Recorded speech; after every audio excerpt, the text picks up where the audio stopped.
The night my son called me a failure, he did it standing under a chandelier in the middle of a packed restaurant in Atlanta. He had one hand on the back of his chair, a glass in the other, and a smile on his face like he thought the whole room belonged to him.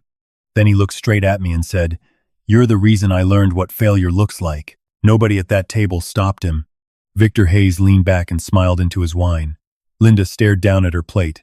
Ashley did not say a word. And Daniel, my own son, said it loud enough that people at the next table turned to look. I remember the scrape of silverware and how quiet I stayed. That silence was the only thing I still controlled. Tell me honestly, would you have stayed in that chair after that? I did not answer him. I did not raise my voice.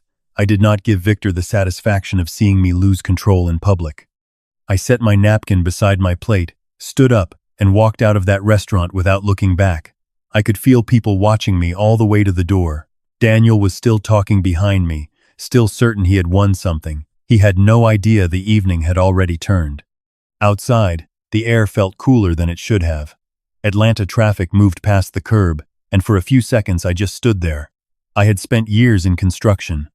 I knew what it meant when a structure looked strong from a distance but had cracks running through the foundation. That was Daniel's life, polished on the outside, hollow underneath. And the worst part was that he did not even know who poured the concrete under his feet. That was when I decided the silence was over. I got in my car and sat there long enough to replay every second of that dinner.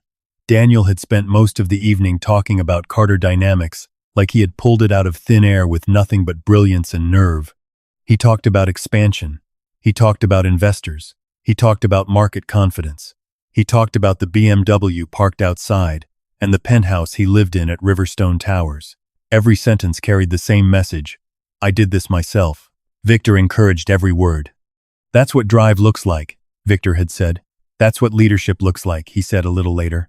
Then he glanced at me with that smooth little smile of his and added, "Some men build, some men just get by." Daniel laughed at that. Linda did not stop it. Ashley looked down, but she stayed quiet. That quiet mattered more than any excuse she might have offered later. In families, silence can be a weapon. I had learned that years ago. I should have understood sooner how far they had let it go. Daniel kept talking, louder as the dinner went on. He spoke about the company as if it answered only to him. He spoke about risk, as if he had carried it alone. Then, he started comparing men without using names.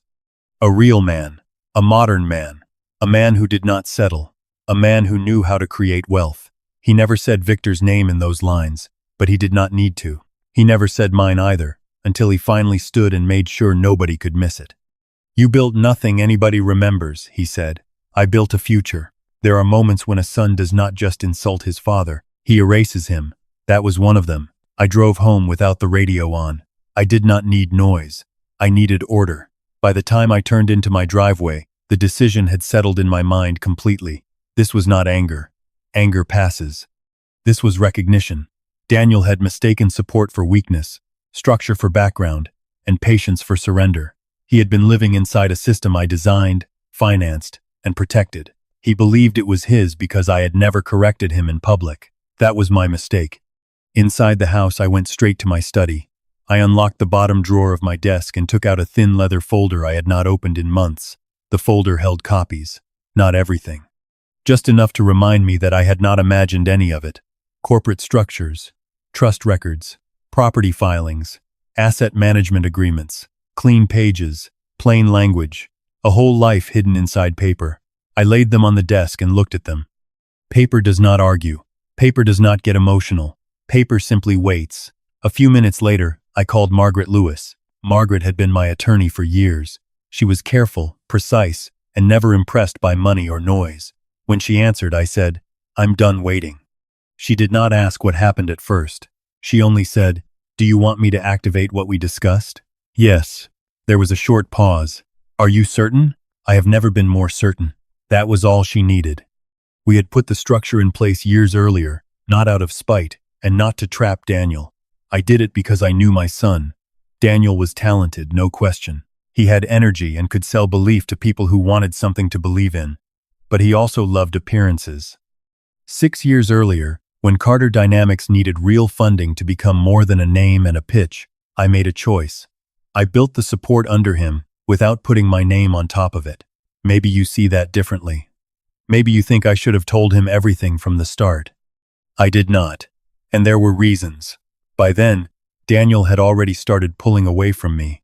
Linda had built a new life with Victor, and Daniel admired his style, his certainty, and his habit of talking like money itself took his calls. Over time, Daniel began treating humility like weakness, so I kept my role hidden. Through an anonymous trust I set up 6 years earlier, and through West Coast Venture Group, I funded the company he believed he had built alone. The structure was lawful, documented, and deliberate. West Coast Venture Group held 60% of Carter Dynamics. Daniel held far less than he claimed, and far less than he believed. He had title. He had status. He had visibility. But control? No. Control rested elsewhere. The same was true of the rest. The BMW Daniel liked to display as proof of what he had achieved belonged to an asset management company I controlled.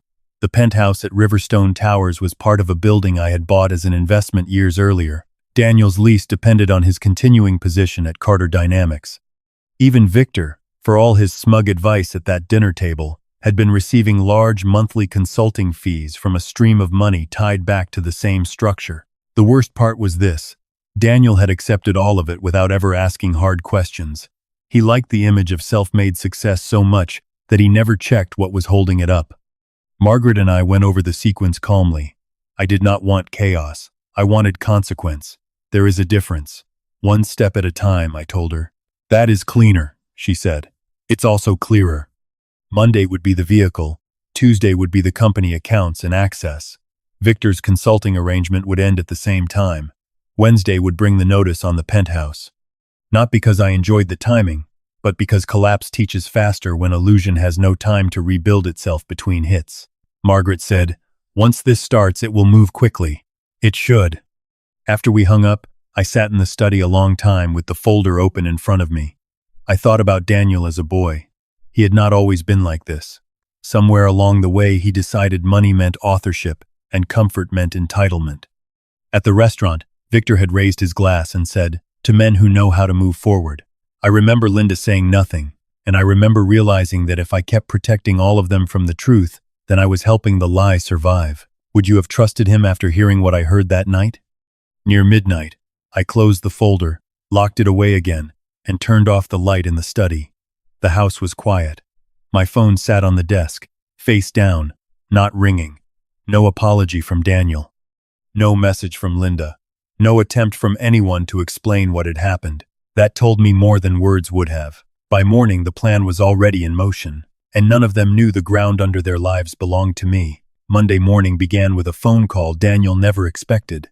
I know because he called me less than 20 minutes later, breathing hard and trying to sound calm. That was always his tell. The more control he claimed to have, the thinner his voice became. "My car's gone," he said. "I was in the kitchen pouring coffee." "Gone where?" "It was towed." "Have you called the management office?" I asked. I called everybody. There was noise behind him. Street noise, traffic, his shoes on pavement. I could picture him standing outside Riverstone Towers in that expensive coat, staring at the empty place where the BMW had been. "They told me the usage agreement was terminated," he said. "That makes no sense." I let a second pass. "Then I suppose someone ended the agreement." He went quiet after that, only for a moment, but it was enough. He was listening now, really listening. "Did you know about this?" he asked. "Yes," I said. That was the first crack. He did not yell right away. Daniel was too strategic for that. First he tried indignation. "You had my car taken?" "It was never your car." Silence again. Then came the line people use when truth gets too close. "You're overreacting." There it was. Not an apology, not concern, not even confusion, just the old family sentence. The same one used whenever I was expected to swallow disrespect for the sake of other people's comfort. I said, "No, Daniel, I'm reacting." He hung up without another word. By noon, Ashley had called once and said nothing in the voicemail except my name and a request to return it. I did not. A little later, Linda called and asked in a tight voice, "What exactly are you doing?" "Correcting something," I said. She let out a small breath. "This doesn't need to become a spectacle." It already did. "You know what I mean." I did. She meant public embarrassment mattered when it reached them, not when it reached me. There had been no urgency in her voice at the restaurant. No instinct to stop her son from humiliating his father in front of strangers. But now the first visible piece of Daniel's life had moved out from under him, and suddenly she wanted dignity. I said, "Where was that concern on Saturday night?" She had no answer, so she changed the subject. "Victor says the car issue can be fixed." I almost smiled. Victor always believed things could be fixed as long as someone else absorbed the cost. "No," I said. "It can't." That ended the call. The rest of Monday passed exactly as Margaret said it would. Cleanly, quietly. No drama from my side. No performance. Just documents being honored and arrangements being terminated. I spent most of the afternoon in my study with the BMW file open again. Everything was there. Late in the day, Margaret called. "The vehicle has been returned to the company," she said. "Any resistance?" "Confusion, not resistance." That was because Daniel still thought this was isolated. An unfair move, maybe. A petty move in his mind. Something that would settle down after enough phone calls. He still had not grasped what was happening. That evening, Daniel sent a short text. "What do you think this proves?" I read it twice and set the phone down. Then I answered, "It proves ownership matters." He did not reply. Tuesday morning hit harder. Carter Dynamics woke up to frozen financial access and blocked control points. Daniel lost entry to accounts he thought were his. Authority shifted exactly where the document said it would shift. Sign-off power changed. Access stopped. Money that looked flexible from the outside suddenly became solid walls. By 9:30, my phone rang again. This time, Daniel did not bother pretending calm. "What did you do?" I stayed at my desk, looking out the window. I enforced existing rights. "You can't freeze my company." "It isn't your company." "Yes, it is." "No," I said. "It only felt that way." He started talking over me after that. Numbers, operations, damage, timing. He called it sabotage. He called it vindictive. He called it insane. What he never called it was true. Then I asked one question. "Did you ever read the ownership structure?" He stopped. Not because he had, because he had not. "You manipulated it," he said finally. "I built it." Another silence, longer this time. I could almost hear his mind trying to sort memory from assumption. Meetings he barely paid attention to. Documents he signed because other people told him where to sign. Investor language he treated as background because the success story in his head mattered more than the legal one on paper. That was when I realized he had not only believed the lie, he had depended on never having to inspect it. He said, "Victor is looking into this." Then Victor should read carefully. About an hour later, Victor called me himself. He opened with confidence, but there was strain under it. "Bill, I think we should take a breath here." I had not heard him call me Bill in years. I said, "William." A pause. "Fine, William. This has gotten personal." "No," I said. "It was always personal. You just mistook my silence for permission." He tried a different tone. Friendly. Practical. "Daniel is under pressure. He said something stupid. That doesn't justify tearing through an entire business." "Then it's fortunate I'm not tearing through a business. I'm reclaiming control over my own holdings." He did not like that. "You're punishing him." "I'm correcting him." Victor lowered his voice. "We both know the market notices instability." Then perhaps Daniel should have considered that before performing for strangers in a restaurant. He had no answer to that either. Before hanging up, he said, "This will affect more people than you think." It already has. By early afternoon, another piece fell. Victor's consulting payments stopped. Immediately. Not delayed, not reduced. Stopped. The agreement ended where the money ended. He had enjoyed those fees well enough while talking down to me over dinner. Now the stream closed, and suddenly the man who liked to speak in broad lessons about ambition found himself needing specific explanations. Linda called within the hour. Her voice was sharp. "Victor's payment didn't come through." "I know." "Why?" "Because it has ended. You can't do all of this because Daniel said something cruel." "Watch me," I said, and then corrected myself. "No. Listen carefully, Linda. I'm not doing this because he was cruel. I'm doing it because he thought what belonged to me belonged to him." She went very still on the line. People often hear only the tone they expect, but every now and then a sentence lands exactly as intended. This one did. She was finally starting to understand that the dinner was not the cause. It was the trigger. The cause had been building for years. Maybe I was wrong. But tell me this. How long is a father supposed to finance disrespect? That evening I walked through my house room by room with the lights low, not because I was restless, but because I wanted to think without interruption. On the hall table near the front door sat a small stack of envelopes Margaret's office had delivered earlier that afternoon. Copies, notices, confirmations, more paper, more proof. The same system Daniel had ignored was now speaking in plain language he could not charm his way around. I took the penthouse file from the stack and looked at the lease clause again. Riverstone Towers. Unit assignment. Continuation terms linked to active standing at Carter Dynamics. 72 hours upon termination notice under the specific condition already triggered. Simple, direct, no theatrics. Wednesday would finish what Monday and Tuesday began. Not destroy him, strip away the fiction. Daniel left me 2 voicemails and then another text. "You're trying to humiliate me." I answered once and only once. "No, I'm refusing to continue the lie. You tell me, was I supposed to ignore that?" The next morning, the notice on the penthouse went out, and that was when the panic became impossible for them to hide. By Wednesday afternoon, Daniel understood that whatever was happening was not random. A car does not disappear on Monday, company access does not freeze on Tuesday, and a penthouse eviction notice does not arrive on Wednesday unless somebody is moving pieces with intention. By then, he had stopped speaking like a man dealing with bad luck. He was speaking like a man hunting the hand behind it. He came to my house just before sunset. I saw him through the front window before he knocked. He moved fast up the walk, shoulders tight, jaw set, one hand gripping a folded packet of papers. He still carried himself like a man used to controlled lighting and private elevators, but the center of him was gone.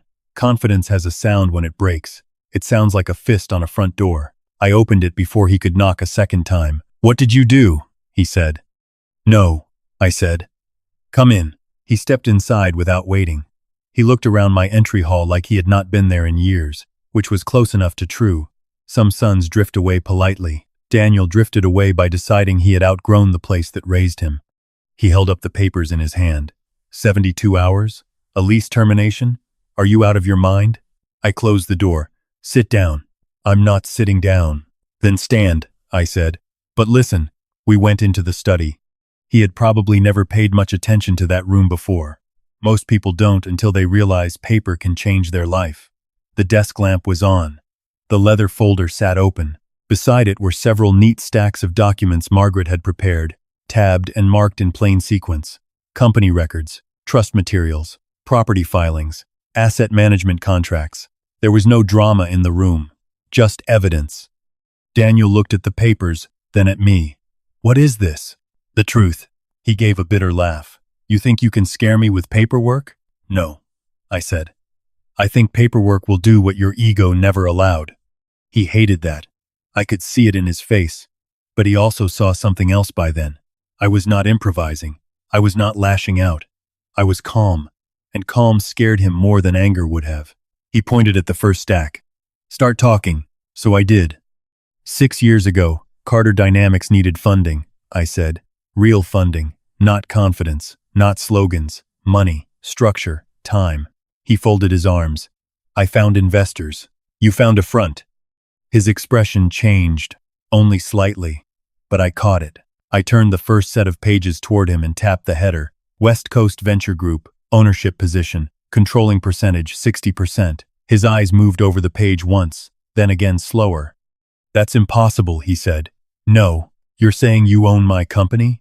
"I'm saying the controlling interest in Carter Dynamics has always been held through a structure I created." He shook his head immediately. "That's not true. Read." He did.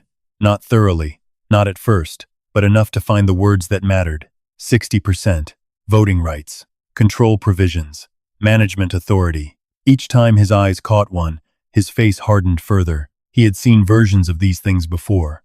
He had simply never cared enough to understand them. "Who the hell is behind West Coast Venture Group?" he said. "I am." Those 3 words landed harder than anything else I said that evening.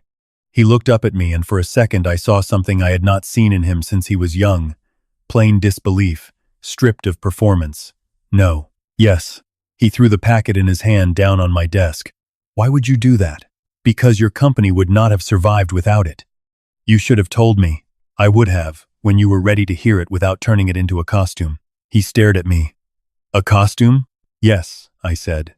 "The self-made son, the brilliant founder, the man who thinks success means nobody helped him." His mouth tightened. I built Carter Dynamics. You built part of it, I said. On top of a foundation I paid for. He started pacing then, 3 steps one way, 3 steps back. This is insane, this is control, this is sick. No, I said. This is ownership. Then I moved to the second stack. The BMW. I said. He stopped pacing. What about it? It belongs to an asset management company under my control. You were an authorized user. That authorization has been terminated. He stared at me as if I had switched languages. No, he said again, quieter this time. I slid the agreement toward him. He read enough to understand. Not all of it. He never read all of it, but enough. The company name, the usage terms, the termination provision, the absence of his own ownership anywhere on the page. That car was part of my package. Yes, my package, not your property. He took a long breath through his nose. Rage was still there, but it was fighting with something heavier now. And there was still more. I opened the third stack, Riverstone Towers. The penthouse, I said. I bought the building as an investment years ago. He did not answer. Your lease was contingent on your continued position at Carter Dynamics. No one told me that. It was in the agreement. He looked at me with open disbelief. You set all this up behind my back. I set it up beneath you. There's a difference. Everything he had used to measure his own greatness had been resting on structures he never respected. He sat down then, finally, not because he accepted anything, but because standing required more certainty than he had left. He looked at the papers again and asked, who else knew? Margaret Lewis. And Mom? No. Victor? No. That name changed the room. Daniel lifted his head. Victor said this kind of thing never happens without warning. I let that sit for a moment. Then I pulled the last file forward. This concerns Victor's consulting fees. Daniel leaned in despite himself. Monthly payments, contract line items, source path, termination. Again, all of it lawful, all of it documented, all of it tied back to the same structure. He looked from the pages to me slowly. Victor was being paid by the same money? Yes. He had not realized Victor was eating from the same table I set. Would you have stayed quiet after learning that? Daniel ran a hand over his face. He knew? He knew he was being paid. He did not know the full source until now. He gave a short laugh with no humor in it. So he was lecturing both of us while cashing checks connected to you. Yes. He looked around the study. Why now?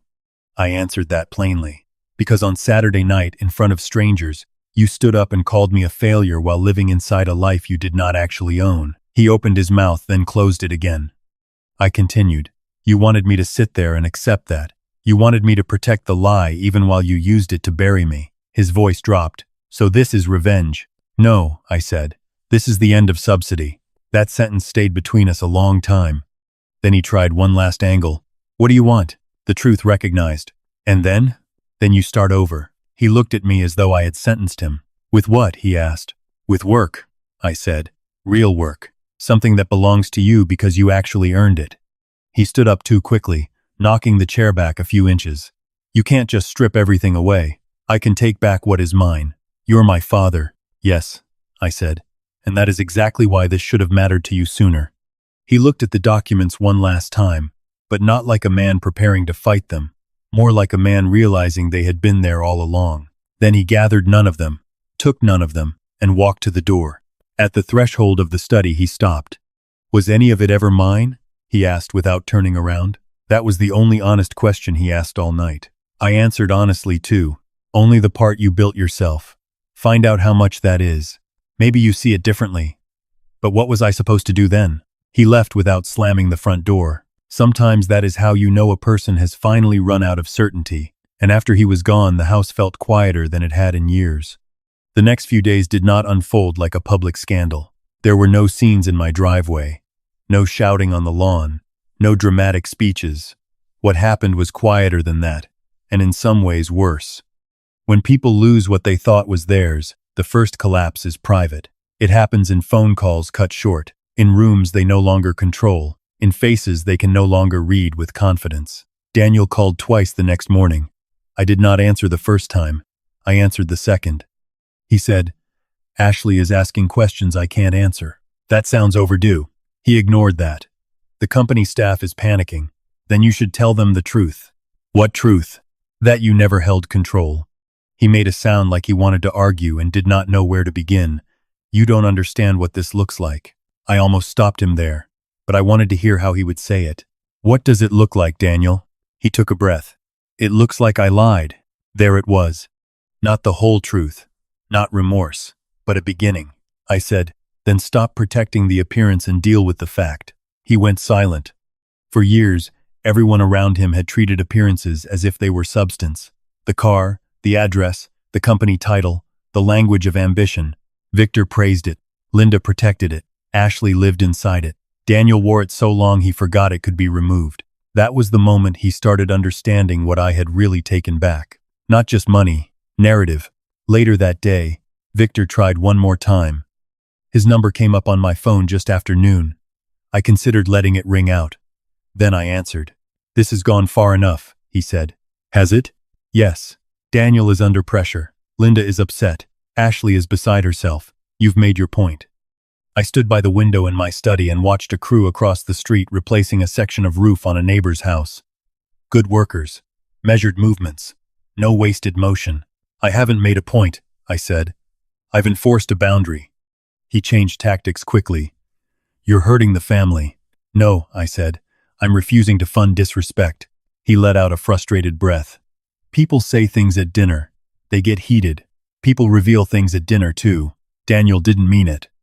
He stood up in a full restaurant and called me a failure. Victor answered with the exact arrogance I expected from him. He was speaking emotionally. And you, I said, were speaking comfortably. That shut him up for a second. Then he tried the old trick again, lowering his voice into that false reasonableness he liked to use when he wanted to sound like the only adult in the room. William, men recover from words. They don't recover from pride battles like this.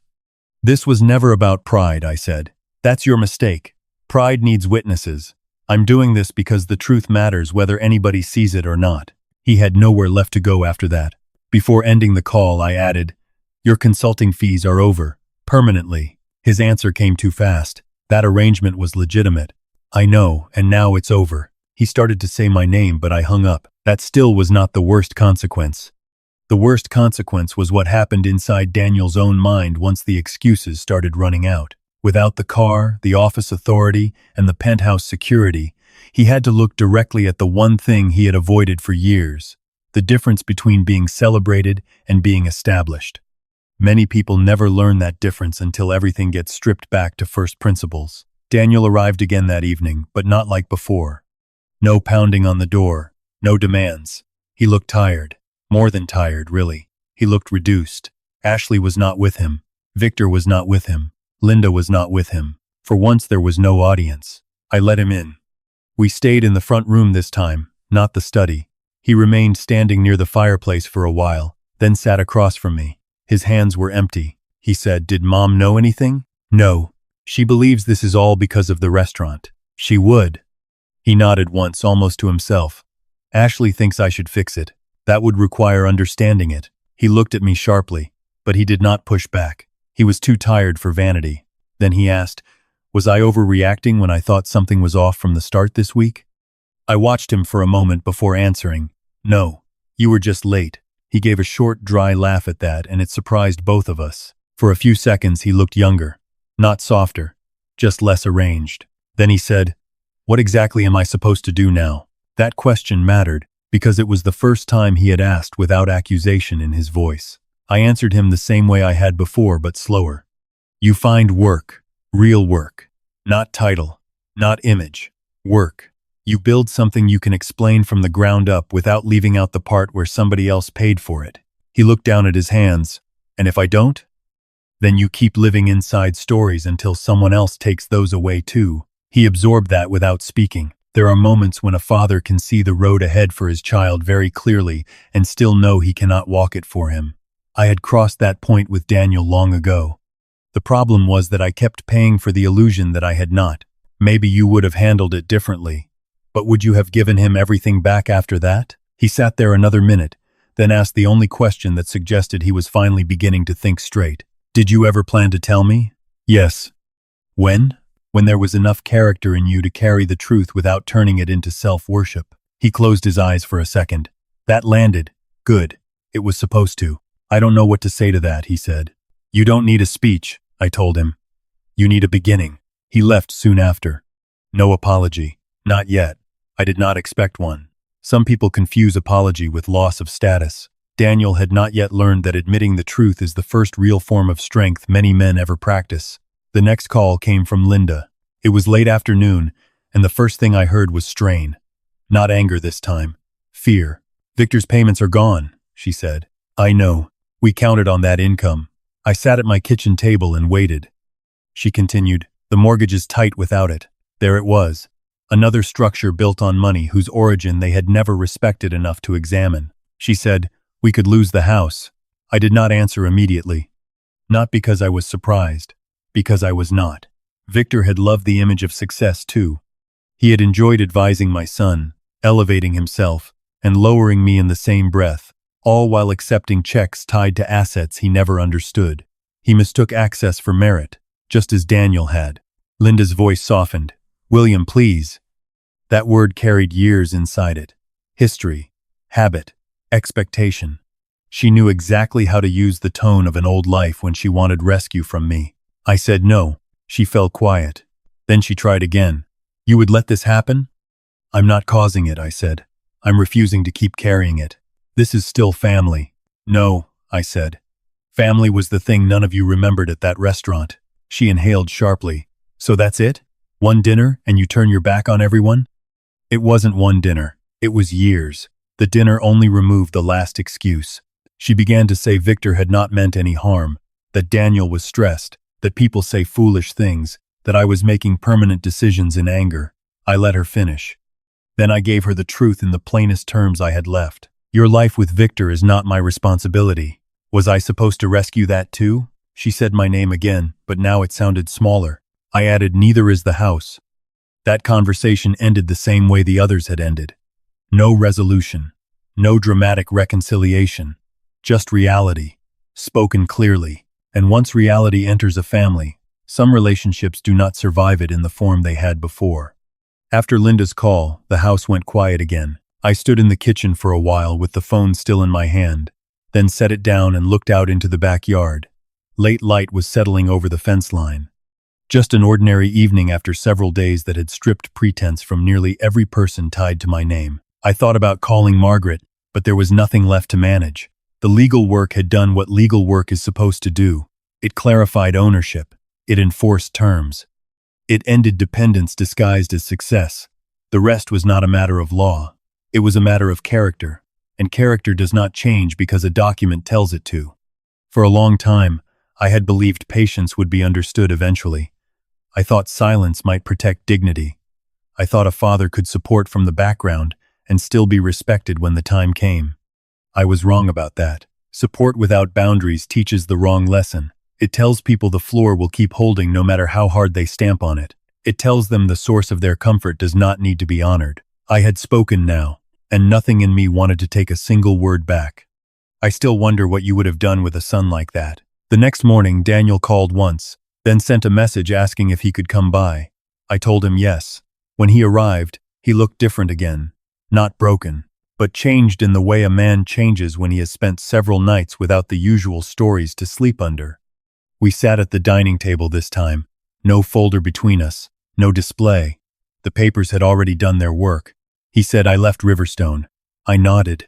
He looked around the room before speaking again. I keep thinking about that night at the restaurant. So do I. I didn't think you'd do any of this. I know. He sat with that. Then he said, Victor told me you were bluffing. I almost laughed, but not quite. Victor spent a long time mistaking confidence for understanding. Daniel rubbed his hands together once, then stopped. He didn't know what was behind any of it. No, he just liked acting like he did. Yes. Daniel needed to see the difference between sounding certain and being accountable. Victor had built influence in that family by speaking in polished conclusions. Daniel had borrowed that style. Daniel looked down at the table. I believed him over you. Yes. He nodded slowly, like a man admitting the shape of his own mistake one piece at a time. I thought you were... He stopped there. A failure? I asked. His jaw tightened. I thought you settled. On what? He did not answer. That was fine. He did not need to. We both knew what he had meant for years. Not flashy enough. Not ambitious enough. Not modern enough. He thought a long career in construction was something smaller than what he called innovation. He had confused visibility with value. That confusion had cost him nearly everything he thought he owned. Would you have forgiven him right there, just because he finally sounded smaller? I did not. I was not going to say it was all behind us. It still mattered. Instead, I told him the only thing that could still help him. You need to stop asking what I took, I said. Start asking what is still yours. He looked up. And what if the answer is almost nothing? Then that's honest, I said. And honest is something you can build from. He leaned back in the chair and looked tired again. I don't know how. Yes, you do. He frowned. No, I don't.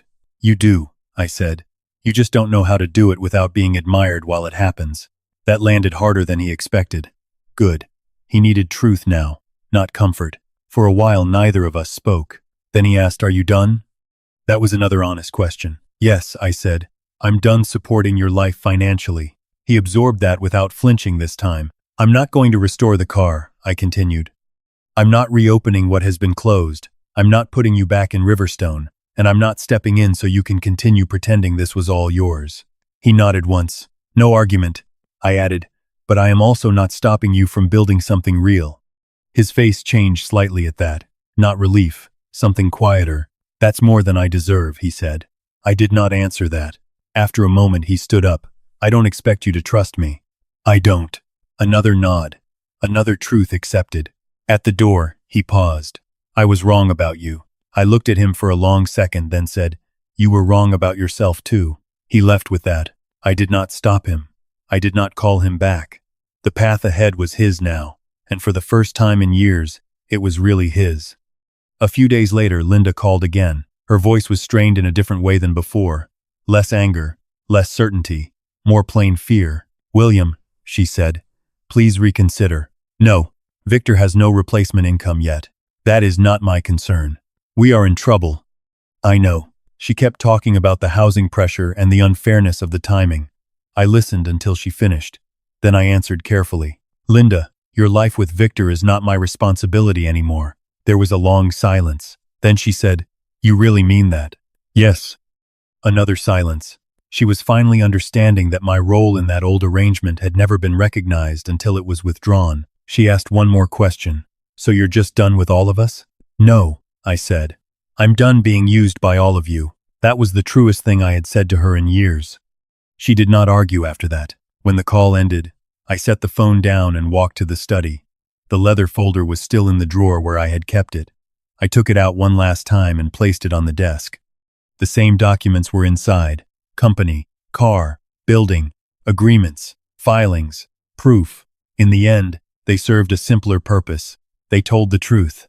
What families cannot survive is a lie that everybody agrees to keep feeding. I had fed that lie long enough. Now Daniel would have to find out what kind of man he was without the company control he never had, without the BMW he never owned, and without the penthouse he never truly held. Victor would have to live without consulting fees he treated like proof of his own importance. Linda would have to face the fact that the stability she counted on was never guaranteed by the man she chose. And I would have to live with the knowledge that I should have drawn the line earlier. Because what happened after that restaurant was not cruelty, it was correction. Slow enough for each truth to register. Firm enough that nobody could explain it away. I had not raised my voice once. Not in the restaurant. Not on the phone. I stayed calm because calm was stronger. In the end, that was the only victory I cared about. Not that they lost comfort. Not that I proved anything in public. Only that I stopped surrendering truth for the sake of peace that was never real. Some evenings now, I sit in the same study with the light low and the house quiet around me. I do not think about the restaurant as much anymore.